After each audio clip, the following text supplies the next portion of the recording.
and I would like to welcome you to another episode of The Charm of It, a podcast for knitters who share my fascination with the nitty-gritty details of our craft. If you're a returning viewer, it is so nice to see you again. If you're a new viewer, I'm so glad you found your way to my little corner of the internet. I record two different types of episodes, and today is a Project Snapshot episode, which means I will only be talking about my works in progress. And I have been purposely trying to do just a couple projects at a time, so it might be a shorter episode. This is my co-host Thistle, hi you, who is wearing a sweater today because it's gotten quite chilly here. Moth is on her way over, so she might put in an appearance, but regardless, you saw them both in the new introduction. So I wanted to just say thank you, there's Moth, for everyone who commented and let me know that they liked the new introduction. I was a little nervous about adding one, but I thought it would be a nice way to kind of belatedly recognize that I've been doing this for 2 years now. So I had to search really hard to find free, like legally free, music that was appealing to me. And was also 30 seconds or less. So I was really relieved when I finally found Kevin MacLeod's website, and you will see the credit for his music in all future show notes. He has a range of really neat, fun music, and he puts it all available as free under Creative Commons for these kinds of creativity videos, versus commercial videos. What do I want to say? Non-commercial videos? So I added one extra segment compared to last week because Moth thought it was not okay for Thistle to be in the intro and her to not be in the intro.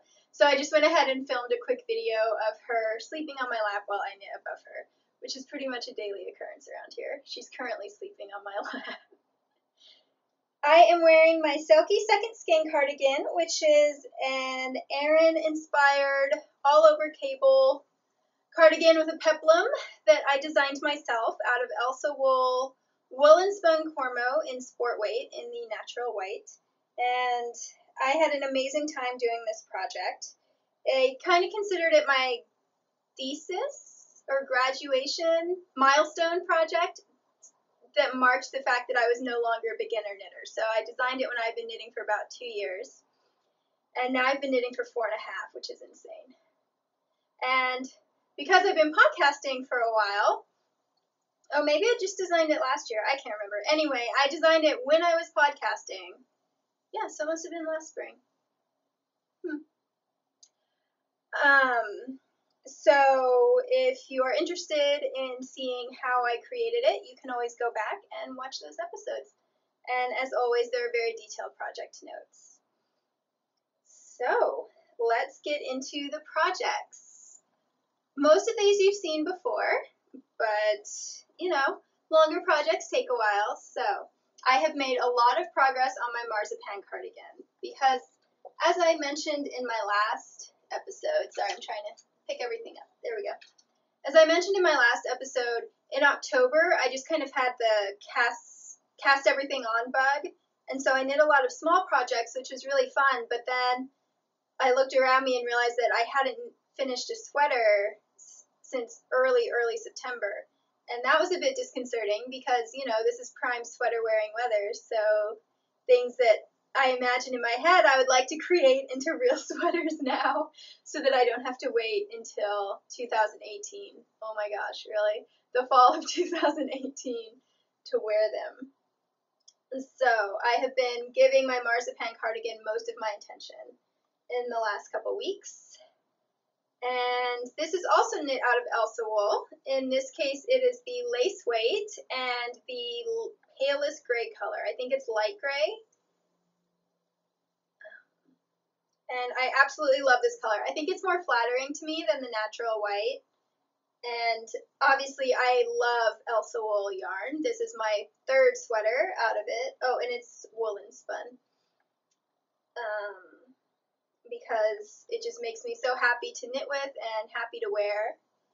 And Elsa herself runs it. It's a small company, and it used to be from her own sheep, but she lost her flock due to, I can't remember, some kind of terrible sheep illness. So now she uses sheep from a ranch that she knows in Montana, and then It's processed and everything on the North American continent. I can't remember if the mill is in the US or Canada, but it's in the middle of the North American continent. And it's only available in undyed colors, but luckily I enjoy wearing sheep colors. So yeah, I really love that it has a low footprint, and it's also just absolutely delicious yarn. And it's cheaper than, say, Brooklyn tweed yarn is. So okay. So since I've been talking to you last, I'm sorry, apparently I need to focus. I have knit the sleeve. The last time I talked about this, I couldn't decide if I was going to add lace to the sleeve or continue these spirals the whole way up. So eventually I decided that lace was a good idea.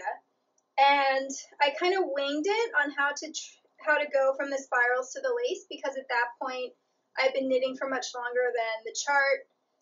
I'm using the pointelle sock pattern from Cookie A and adapting it into this cardigan, in case you have not seen me talk about this before.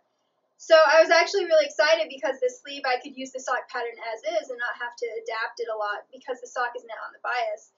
But then of course I did the spirals for much longer than the sock leg would have done them. So I did kind of have to wing it, and I really like how it turned out except for one thing. If you look at the triangle, you can see that this side has the nice line, and then this side just has one single knit stitch line. But I didn't realize it until I was about to here. And I decided that, luckily, sleeves are directional, and I had the lace start at my elbow. So this is how I'll be wearing the sleeve. And so I'm just going to, knit mirror sleeves, and so the nicer side can just face front in both ways. And the slightly less nice side will face the back, because at this point, I really want to wear the sweater, and it didn't bother me enough to want to rip back, this much sleeve. It would have been about, 6 inches of sleeve. And then the sleeve cap caused me a lot of trouble, and now I know why. Basically, when I'm knitting self-designed sweaters, I either use the sleeve cap directions from Ann Budd's Handy Book of Sweaters, or I pull out the Friny Jumper pattern that I bought from Custom Fit and adapt that to the different gauge. But the last couple sweaters where I had used the Custom Fit pattern, I felt like it sat a little wide on the shoulders. So I decided to go back to Ann Budd. Sorry, I shed over everything. So I decided to go back to the Ann Budd one, and I always have to adapt her sleeve cap directions because I prefer a slimmer sleeve than she writes her patterns for. And for some reason this time my sleeve cap just kept coming up too short. So I ripped it back, and this is the third version of the sleeve cap, which is why it has a million stitch markers in it, so that I can copy the second sleeve for the second sleeve. So here's the sleeve cap up close, and here are all of my decreases. Okay, so when you're knitting a sleeve cap, it's important that it matches the body, and the most important place for it to match is right here. So I always bind off the same number of stitches and then do those initial decreases the exact same way that I did the body. And in this case, I used the Ann Budd directions. But then, once you get to this part of the sleeve cap, it needs to fit into the body of the sweater, but you have some wiggle room as far as width and length goes. So what I usually do, since the Ann Budd pattern assumes I have more stitches here than I do, what I do is I work backwards. So I look at how many I need to bind off at the top, and because your decreases and bind offs will get much steeper towards the very top of the sleeve cap. So I look at how many stitch, like the total stitch count that I need here. Then I look at what my total stitch count is once I've done those initial ones that need to match the body identically. And then I space the amount of decreases out based on how long I think I need this to be. And usually I just do the same length that the Ann Budd directions say. So I'm not deciding the length or anything. I'm just using her directions. And so that's always worked pretty well for me. Occasionally I need to rip it back, but I've never had as many problems as I did with this sleeve cap. And now I know. I will sit back down so I can show you the body of the sweater. Thistle. You would think they would know by now, but nope. Always gonna try. Okay. So now I know that the reason I was having so many problems is because I had knit the body of the sweater with too long of an arm side. I think that's how you pronounce it.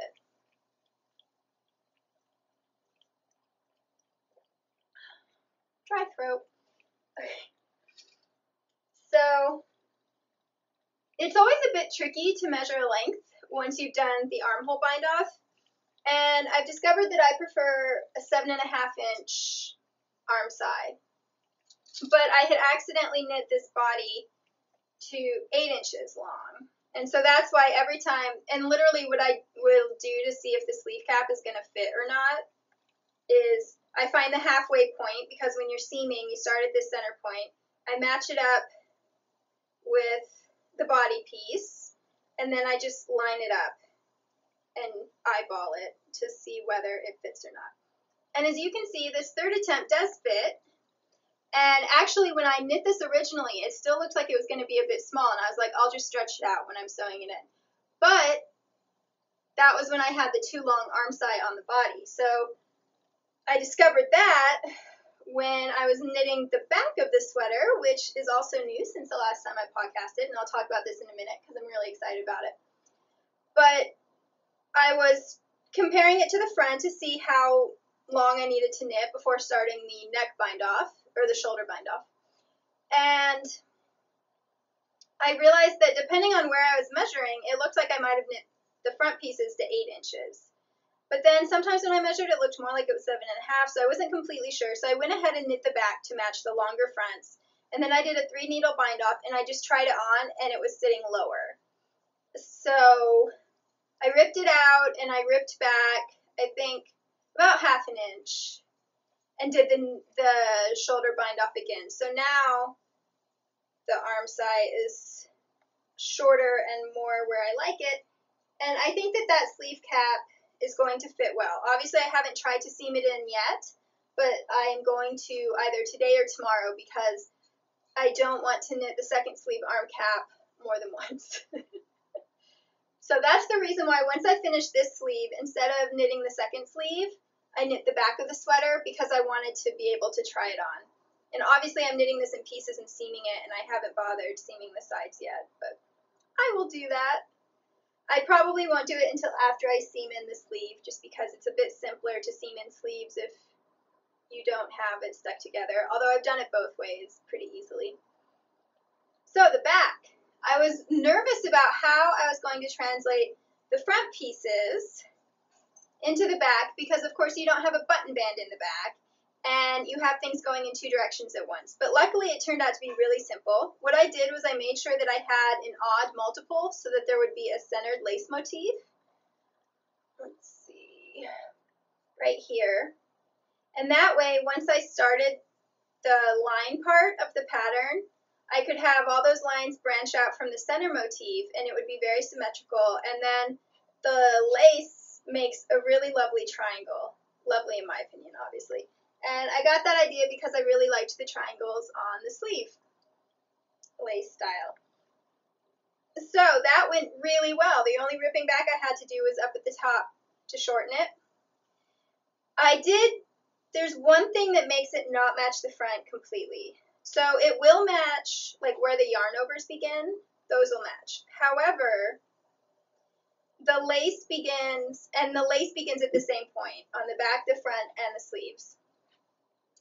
However, the front gets covered in lace, so these diagonal lines disappear at a faster rate than these diagonal lines, and that's because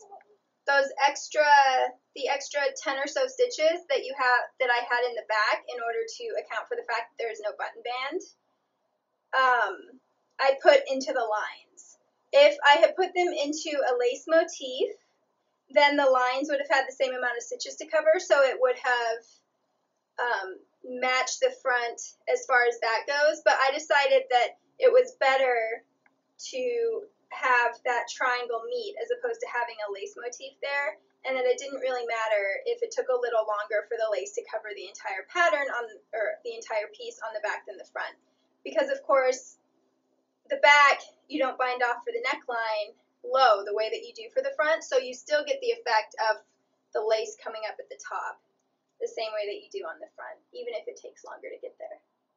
And of course, no one who is talking to me can see the front and back of my sweater at the same time. So it really doesn't matter if they match identically. And as I said, at the side seams, when I seam it up, these yarn overs begin at the same point. Let's see if I can. So, and that is a point where people might actually notice. Although really, if someone is looking that closely at my side, that's a bit odd. But so yeah. And here's my leftover yarn from where I ripped back on the front pieces. I'll probably just use that for seaming. And now I have started the second sleeve. So I've knit the cuff and the lace motif, and so I'm about to start the diagonal line bit. So hopefully I will have a finished sweater within another week. I don't really know. It's hard for me to judge because the first sleeve took forever, but that's because I kept stopping and waiting because I couldn't decide if I wanted to do more lace or that kind of stuff. And then I had to rip back to fix some things. So I'm not sure how long this will take me. And then there's just the seaming and the neck band and button bands, which I just plan to do one by one ribs. So that shouldn't take very long.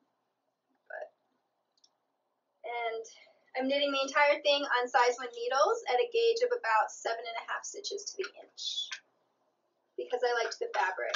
I'm slowly learning that I need to swatch with 2 size needles. So in this case I swatched with a 0 and a 1, and I really liked the 1. And this is my third skein of yarn. Each skein is 2 ounces and has 350 yards. So if I only need 3 skeins for the sweater, I do have a 4th if I need it, but I'm sure I'll get at least the sleeves out of this. So I just need to go into the 4th for the bands. And so that'll be a really nice lightweight sweater. Here is the next project that I'm going to talk about. That is the rose trellis scarf. I thought you might like a close-up so that you can see the beads.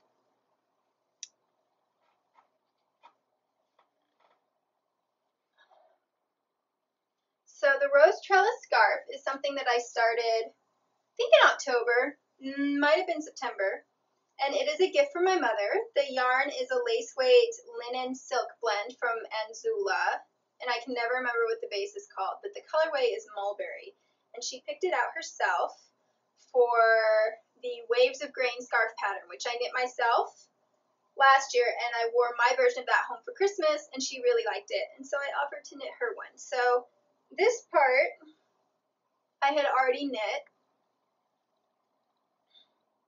and then I discovered that my mom only wants a scarf that wraps once, and as you can see, we're getting pretty close to that.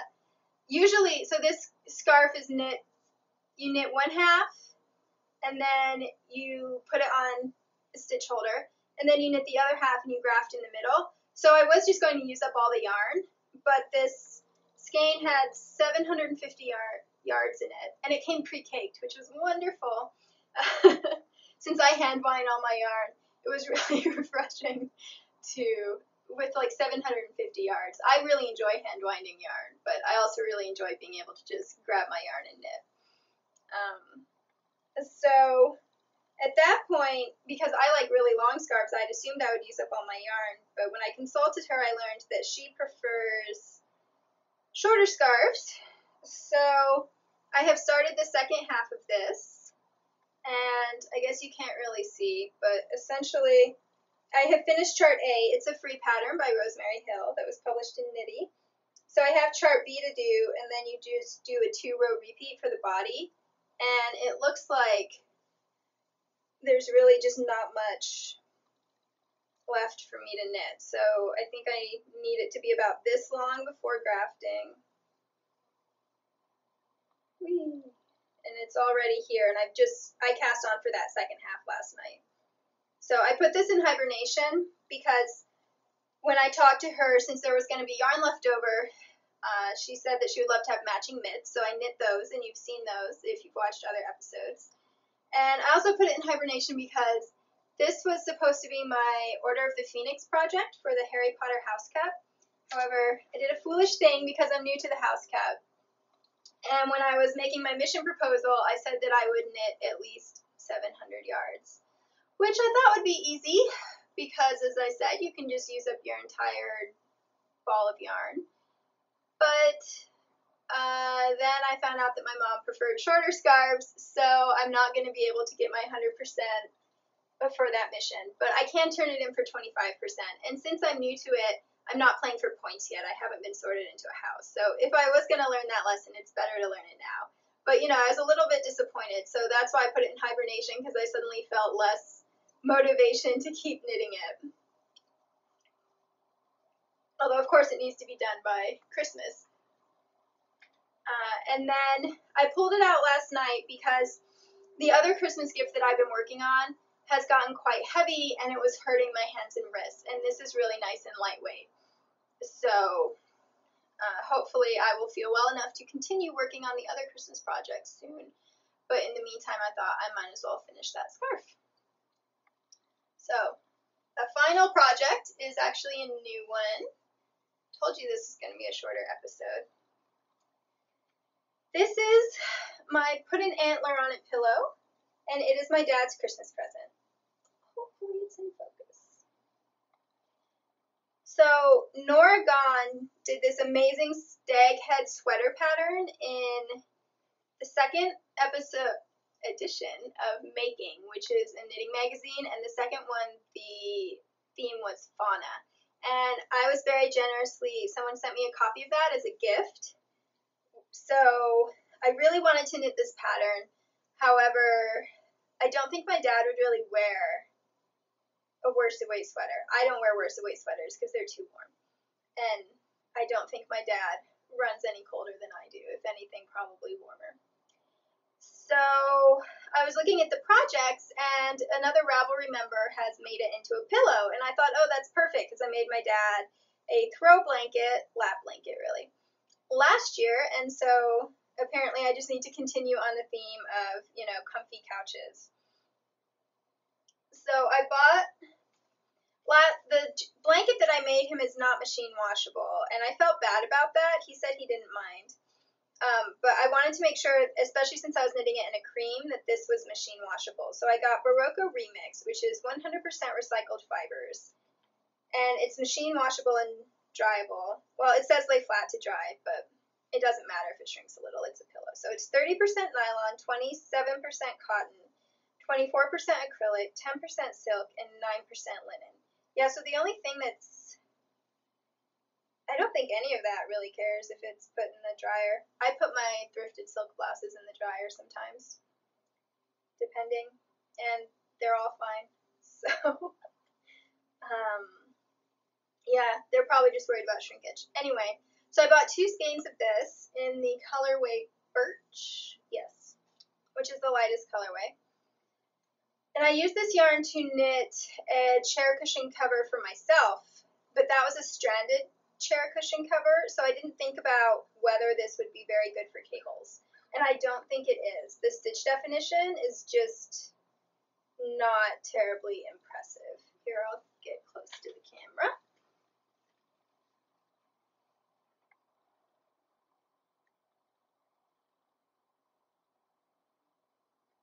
Okay, so I just feel like my Elsa wool sweater, you can see the cables better than this. But, it's not horrendous. It's just not ideal. So I was thinking about knitting myself this sweater in the Remix Light, just changing gauge. But now that I've seen how it behaves in cables, I will probably not do that.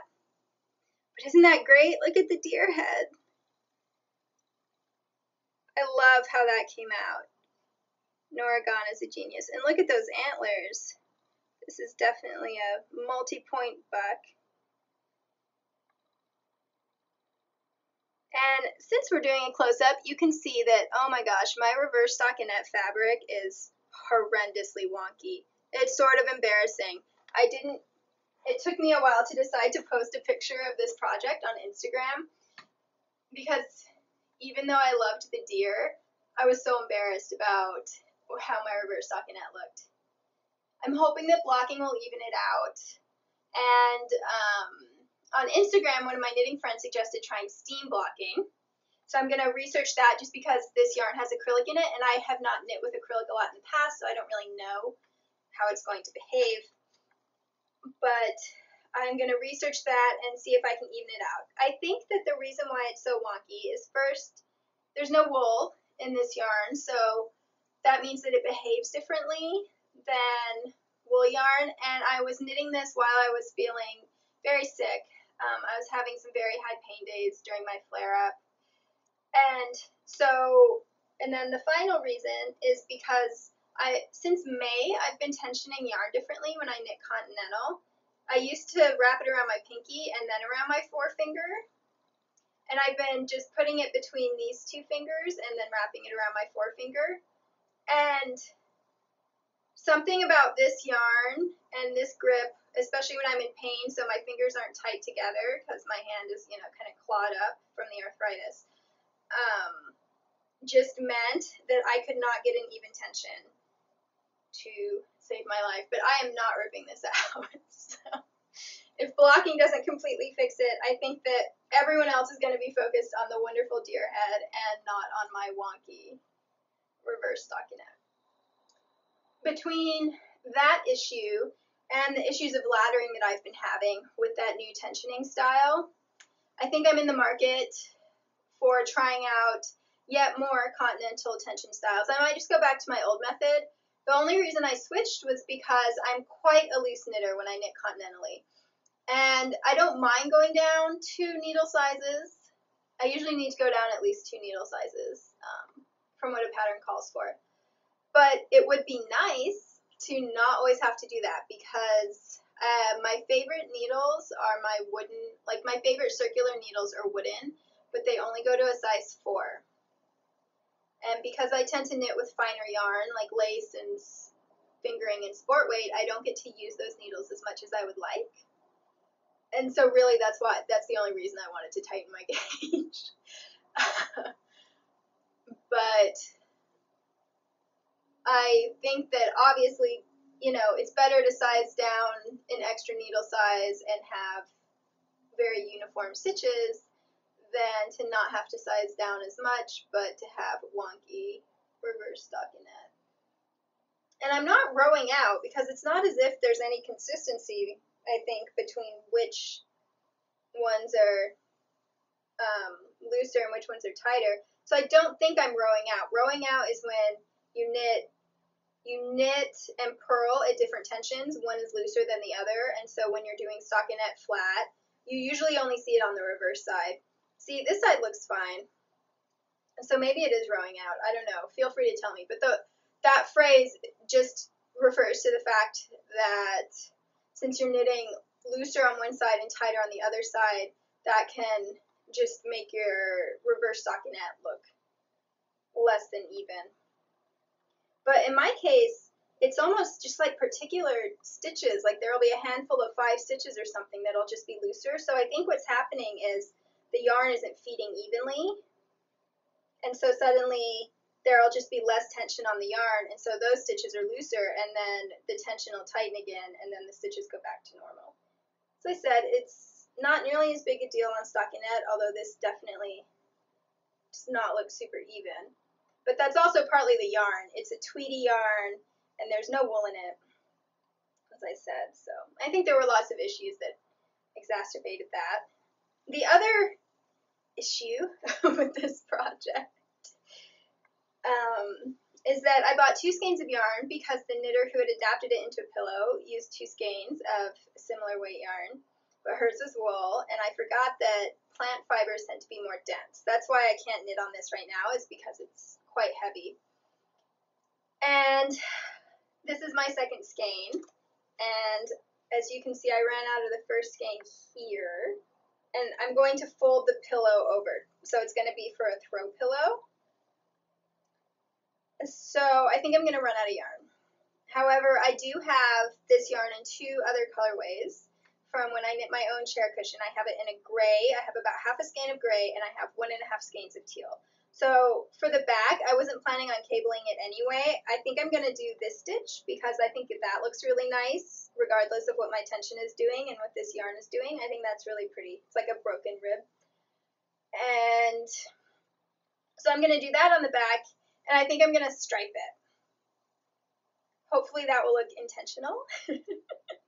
So I'm hoping that I have enough of this that I can stripe it with the gray, because I think gray and cream stripes are a little more my dad's style than teal and cream. But we'll see how that goes. And the other issue is I did not gauge swatch for this because I thought it's a pillow cover. Who cares? And of course that means that it's wider than it needs to be. So all I'm going to do is so once I hit the point where I'm knitting the back, I'm going to bind off to about here, and then when I seam it,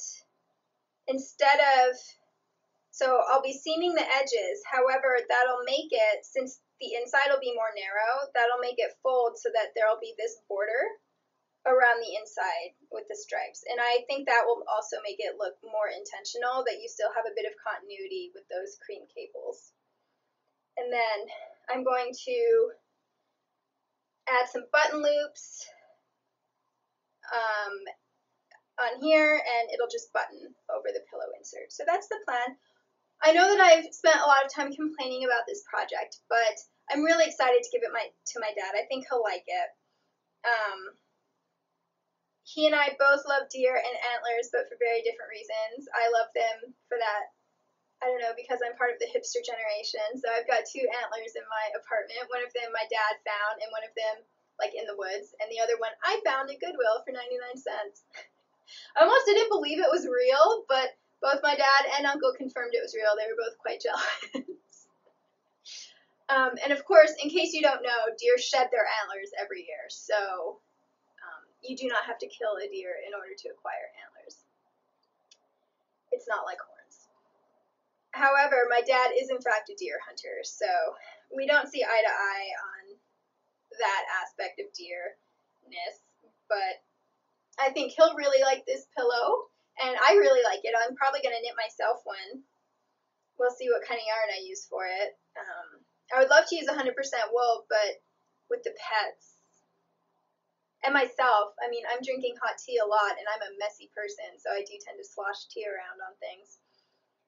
So I prefer home stuff to be machine washable, but we will see how that goes.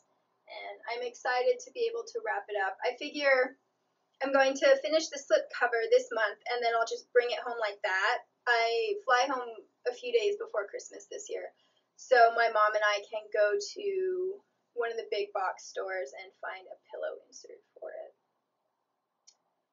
Yeah. So that is all of the knitting that I have been doing. As I said, I'm trying to stay very focused. I did knit a bit on my Kalinka dress, but it pretty much looks the same. I think I told you last time that I was going to split so that I could have side seam pockets, and I knit the 5 inches on the back, well, on 1/2 since I want this to be reversible, and now I'm knitting, okay, so this part has been knit to the point where I will rejoin for the pockets, and this part is still in progress for joining for the pockets. It looks like I've got a couple more inches to go. However, I haven't worked on this in at least a week. And honestly, I'm not sure how much work it's going to see because I've been looking at my Christmas list for this year, and a lot of the projects on it are fingering weight, and a lot of them are plain stockinette. And so I want to get those done, and that occupies the same category as this as far as like reading knitting. So we'll see. It'll get done eventually. I really want to get my cardigan done so that I can start wearing it. So that is my #1 priority at the moment. And of course, getting through my Christmas list, which isn't too bad. It's just funny because it's almost all fingering weight other than my dad's pillow, and then my sister had requested a DK weight cowl, but everything else is fingering weight. And since I like to knit fingering weight for myself, however, my hands like to be able to alternate between yarn weights and knitting needle sizes. I'm gonna have to figure out how to manage all that, but I'm sure that I will. So all that remains is for me to tell you about some other podcasts that I enjoy watching, and you might as well.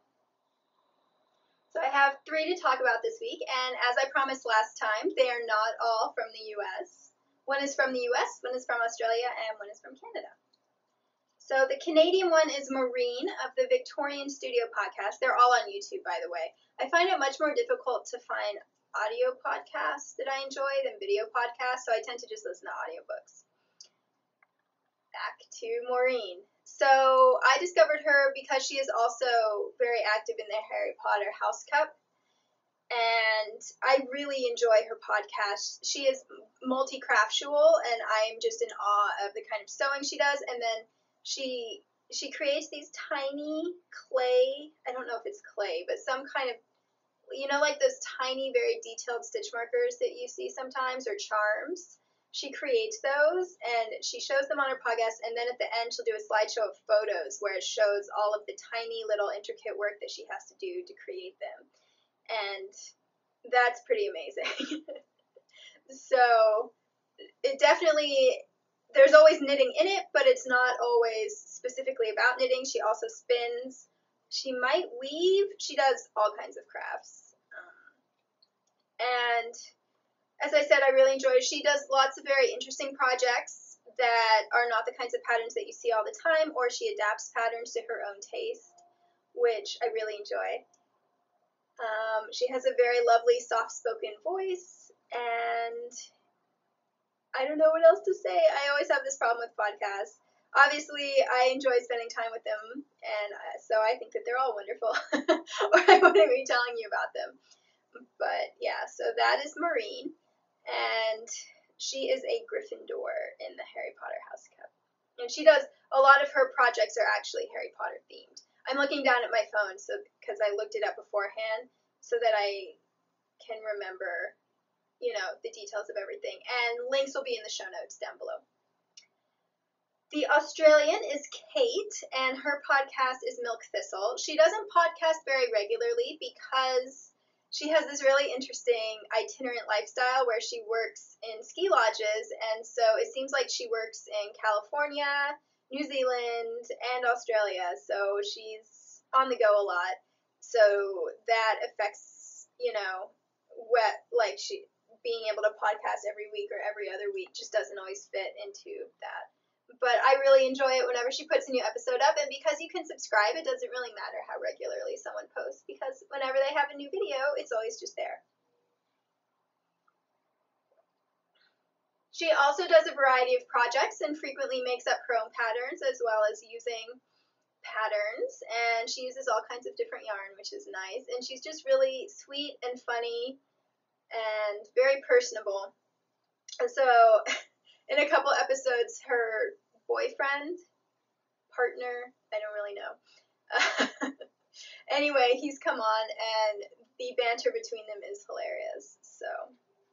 And she often includes little bits of landscape or that kind of thing, which is really nice because I would love to go to New Zealand someday, or Australia. I've been to California, but I'd love to go back as well. So, and she crochets as well as knits, so she talks about both. And so in case you're watching and you're looking for more crochet podcasts, then that might be one to add to your list. Lately, I feel like she's been knitting more, but that might have just been me not noticing the difference between them. I was a crocheter as a child. I think I've mentioned this before. That was my big fiber art love. However, with my chronic illnesses, something about using a crochet hook, that motion, versus knitting is more like this, so you're not twisting. Means that I can't really crochet anymore. But I love crochet things, so I know that there's this kind of tension sometimes between knitting and crochet, so I just want to clarify that I am pro everything. And finally, and both of those podcasters have been around for a while. Victorian Studio has a wonderful amount on her backlist. I'm looking it up now. She's up to episode 73, so I was really excited when I found her because, that's a lot of back viewing to watch. And Kate started recording a while ago, but because she doesn't record super regularly, she is up to episode 15, which that's still enough for you to have a binge weekend or whatever. Not that I would ever do that. Spend all of Saturday on my couch watching a knitting podcaster while I knit. And finally is Taylor Owens. So she is from Baltimore, and she's quite new. She's just put out her 4th episode. And she knits, and she also spins, and she does fleece processing, I think it's called. So, like, she buys a fleece and does all of the steps to get it to be a knitted object. And she has talked about all of that on her videos so far. She really delves into the details like I do, so if you enjoy that aspect of my podcast, I think you're going to really enjoy Taylor. And she's very honest and direct, which I also really appreciate. She also has a deep fondness for those kinds of yellowy green colors, which I love, but I cannot let them anywhere near my body because they're so unflattering to me. So it's really nice to live vicariously through her and see all those colors. And she has a little scruffy gray dog, so obviously I'm in, and I'm excited that she has just begun podcasting. So hopefully I can direct more of you to her so that you guys can all leave comments and subscribe and encourage her to keep doing it, because she talks about a lot of interesting stuff. She talks about garments. She knits a lot of garments, and then socks. Those would be the 2 main things that I've noticed her talking about so far. So, yeah. Those are 3 podcasters that, if you haven't heard of them before, maybe you want to go look them up.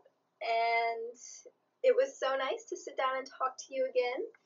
The pets are both sleeping on the other side of the couch, so I will do my now traditional waking them up and tormenting them.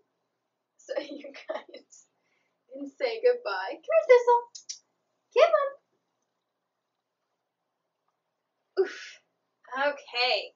So, from Moth, Thistle, and myself, goodbye, and I hope to see you again soon. I know. So little dignity.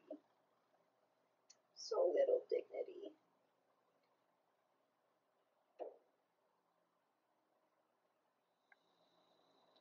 A quick PS, I forgot to say that you can find me as The Charm of It on both Ravelry and Instagram. I love to hear from you, either here on YouTube in the comments or on Instagram, or in the comments thread in the Ravelry group that I have linked to, and I'm always so grateful to hear your feedback. And finally, in case anyone asks, the painting or print is by Giada Rose of Rose Witchery, and she's on Etsy, and I highly recommend her artwork. There's quite a bit with fibery content. So I got the greeting card option, which is 5x7 and on beautiful matte paper. So I just put it in a frame. So now I really will see you next week, and goodbye for now.